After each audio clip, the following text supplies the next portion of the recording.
Assalamualaikum warahmatullahi wabarakatuh. Nama saya Wardati Nikmah, Prodi PAI semester 4. Baik, di sini saya akan menjelaskan tentang sejarah Islam di Maluku.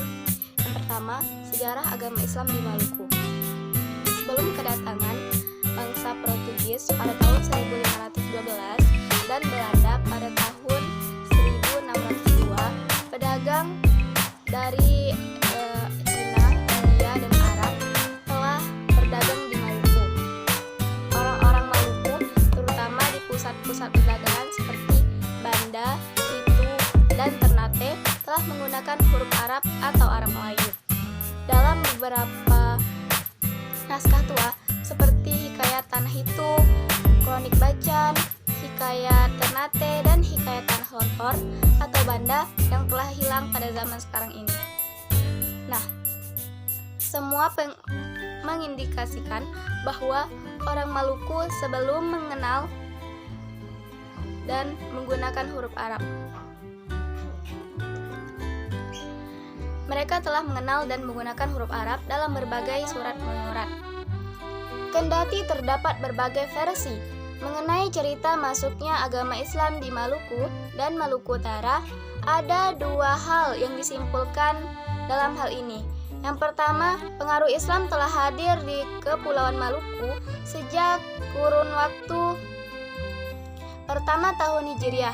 Namun kemungkinan besar bahwa pada masa awal itu, Islam hanyalah merupakan agama yang dianut oleh para musafir muslim yang singgah di perairan dan bandar-bandar penting seperti Ternate, Banda, dan Hitu. Dalam konteks itu perlu ditimbangkan pula eksistensi pedagang-pedagang muslim yang sambil berdagang menyiarkan agama sekaligus menikah dengan putri-putri lokal untuk kemudian membentuk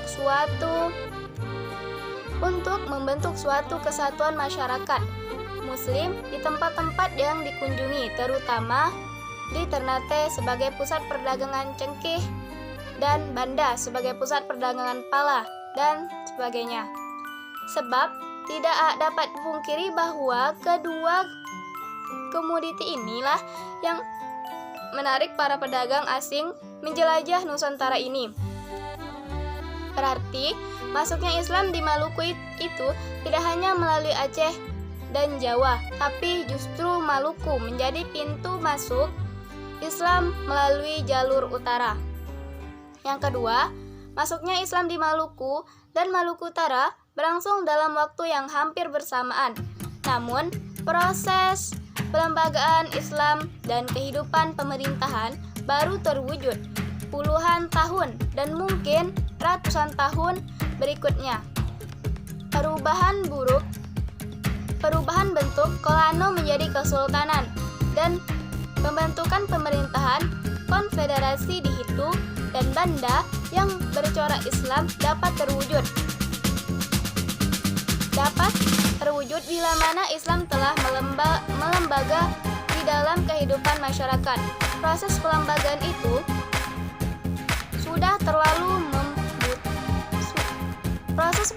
itu sudah tentu membutuhkan waktu yang cukup lama. Dalam konteks ini dapat dibenarkan sumber-sumber Portugis yang masyarakat yang menyatakan bahwa masyarakat di daerah-daerah yang dikunjungi sudah beragama Islam. Artinya Islam telah melembaga dalam kehidupan masyarakat.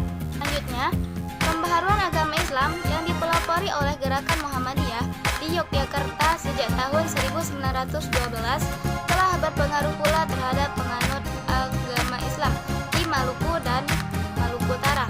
Orang-orang Islam di Maluku dan Maluku Utara yang belajar di Jawa dan Mekah telah membawa pembaharuan ajaran Islam yang lebih menekankan pada sumber Al-Quran dan Al-Sunnah.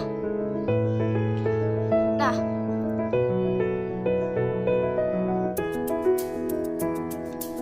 pengaruh itu telah ada sebelum masa kemerdekaan. Akan tetapi, perkembangan sejak tahun 1950 baik pada tingkat dasar, menengah, dan tinggi di Maluku dan Maluku Utara. Tidak mau bekerja sama dengan penjajah terdapat 3 faktor penyebabnya. Yang pertama, secara politis agama Islam bertentangan dengan agama Kristen yang dibawa oleh Belanda. Kedua, dalam lapangan pendidikan, penganut agama Islam dianaktirikan dalam mendapatkan pendidikan, bukan karena tidak mau dididik, tetapi karena adanya perantara yang mengutamakan mereka yang beragama Kristen. Dan orang Islam di Maluku tidak mau memasuki lapangan kemiliteran, karena yang masuk militer diutamakan yang beragama Kristen. Dan kemudian untuk berperang di daerah-daerah yang banyak penganut Islamnya orang Maluku yang beragama Kristen. Sedangkan orang-orang yang beragama Islam umumnya menarik diri dari ketiga lapangan tersebut, sehingga tidak dikenal di seluruh Indonesia. Baik, kesimpulannya, masuknya Islam di Maluku merupakan bagian dari peragaman jejak peradaban baru yang masuk di Maluku. Setidaknya dapat dilacak melalui catatan para musafir.